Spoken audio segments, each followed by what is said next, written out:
Raodah yang berusia 50 tahun menceritakan kondisi terakhir anaknya Nurul Izzati yang berusia 14 tahun, santriwati Pondok Pesantren Al-Aziziyah yang meninggal dunia seusai menjalani perawatan intensif di Rumah Sakit Umum Daerah Sujono Selo. Nurul diduga menjadi korban penganiayaan di ponpes tersebut. Dugaan penganiayaan itu disampaikan Nurul kepada ayahnya sesaat sebelum mengalami koma, sehingga harus dipasangkan ventilator untuk membantunya bernafas. Untuk informasi lebih lengkapnya, kita telah terhubung bersama rekan Robi Firmansyah, wartawan Tribun Lombok. Rekan Robi, silakan laporan lebih lengkapnya dari Anda, rekan. Ya, terima kasih Yustina dan juga Tribuners. Nurul Izzati, santriwati Pondok Pesantren Al-Aziziyah Gunung Sari, Kabupaten Lombok Barat, diduga menjadi korban penganiayaan sesama santriwati di pondok pesantren tersebut, sehingga Nurul Izzati harus dirawat secara intensif selama hampir 2 pekan di Rumah Sakit Umum Raden Sujono Selo. Setelah menjalani proses perawatan intensif sehingga dia harus dipasangkan alat ventilator untuk membantunya bernapas, Nurul Izzati menghembuskan napas terakhir pada Sabtu pagi sekira pukul 10.30 waktu Indonesia bagian tengah. Orang tua Nurul menceritakan bahwa anaknya Nurul Izzati diduga menjadi korban penganiayaan berdasarkan pengakuan Nurul sesaat sebelum dirinya mengalami koma dan kritis di Rumah Sakit Raden Sujono Selo. Raudah mengatakan bahwa bahwa dirinya lebih belakangan tiba daripada suaminya. Suaminya lebih dulu tiba untuk merawat anaknya tersebut. Dari informasi yang diterima Raudah bahwa Nurul diduga dianiaya oleh rekan sesama santrinya di pondok pesantren tersebut. Setelah menjalani perawat untuk mengungkap kasus kematian Nurul tersebut dan juga mengungkap apa penyebab Nurul mengalami kritis hingga harus merenggut nyawa, keluarga Nurul meminta pihak kepolisian untuk melakukan otopsi di rumah sakit Bayangkara Kota Mataram. Berdasarkan hasil temuan sementara hasil otopsi tersebut ditemukan bahwa di bagian muka Nurul mengalami pembengkakan di bagian muka, kemudian adanya pembengkakan di bagian belakang kepala Nurul. Namun polisi belum memastikan apakah pembengkakan tersebut akibat penganiayaan atau bukan, karena masih menunggu hasil resmi dari pihak Rumah Sakit Bayangkara tersebut. Saat ini jenazah Nurul sudah diberangkatkan menuju ke kampung halamannya di Kabupaten Ende, Provinsi Nusa Tenggara Timur. Raudah, orang tua Nurul, menceritakan bahwa sebelum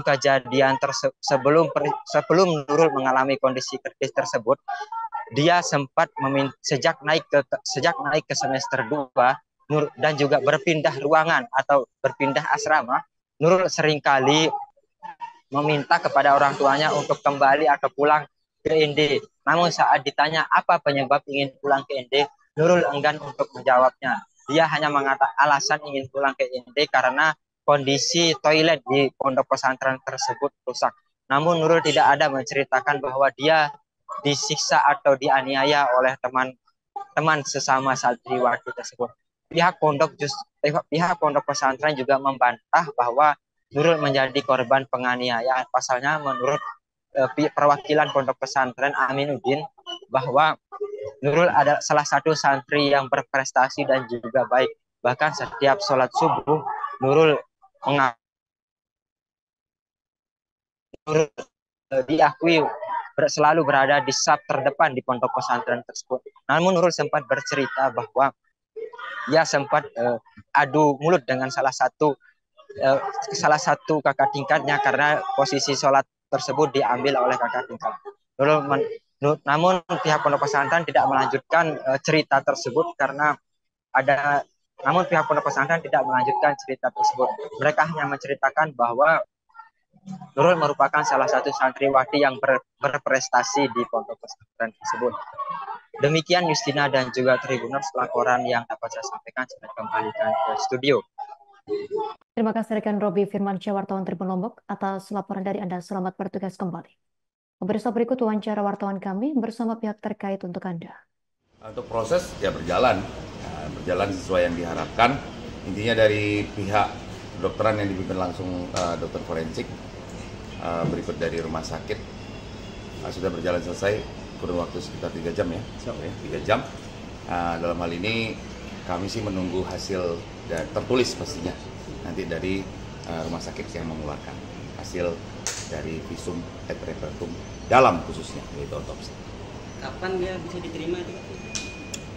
Kami pasti menunggu nanti sekiranya keluar otopsi dimaksud tertulis pasti akan kami sampaikan kepada rekan-rekan. Hasil otopsi ini bisa nggak menjadi acuan bahwa ini apakah ini ada dugaan kekerasan? 184 KUHP kan jelas itu 2 alat bukti, karena saksi maupun bukti petunjuk lainnya berupa surat. Ya surat ini salah satunya. Siap. Selain kelengkapan di pemberkasan dalam hal ini, ke proses penyidikan. Pemeriksaan luar itu ada nggak ditemukan luka selain di hidung? Pastinya nanti kalau dari hasil pemeriksaan luar itu kan semua mau luar mau dalam itu dituangkan di dalam visum ya. Masih. Nanti di situ kita akan buka. Apakah ada luka-luka yang ditemukan Mas? Maksudnya luka-luka Masih sementara. Lebam atau apa? Selain di kalau secara kasat mata yang pastinya pada saat diperiksa oleh dokter, baik dokter di Lombok Timur maupun di sini sama intinya sama. Apanya yang sama, Bang? Ya apa yang disampaikan, mungkin rekan-rekan udah paham toh. Mungkin artinya dia tidak ada respon. Dari pertama itu tidak ada respon. Berarti Hanya bisa mendengarkan suara nafas saja kan? sejak pertama Itu pun semua itu dibantu oleh alat. Mulai dari ventilator itu sampai kepada jantungnya itu berdenyut mungkin karena alatnya. Gitu.